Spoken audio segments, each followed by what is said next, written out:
Welcome to Shamims voice. গল্পটা সত্যি ছিল। লিখনের কথা অনুযায়ী ওমর আর লিখন হোটেল মুনলাইটের রুফটপে বসল। বলা বাহুল্য এই যে লিখন 24/7 ড্রাগসের উপর থাকে। আজও এর ব্যতিক্রম ঘটেনি। লিখন ঘুম থেকে ওঠার পর থেকেই নেশা শুরু করেছে। লিখন: ওমর ভাই, আপনারা সেল্লার দেয় কে এ এলাকায়? ওমর: কেন? লিখন: আরে, আমরা তো এখন ছোট ভাই বড় ভাই, বলেন না ভাই, খুব কৌতূহল হচ্ছে জানার। আর তার সাথে যদি আমাকেও সেলটা দিত তাহলে খুশি হইতাম। ওমর: অনেক বড় গুন্ডা, মুন্না ভাই।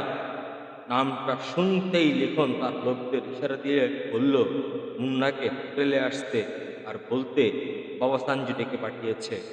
এদিকে লিখন তার মুখ ঢেকে ফেলছে এবং চোখ ঢেকে ফেলছে।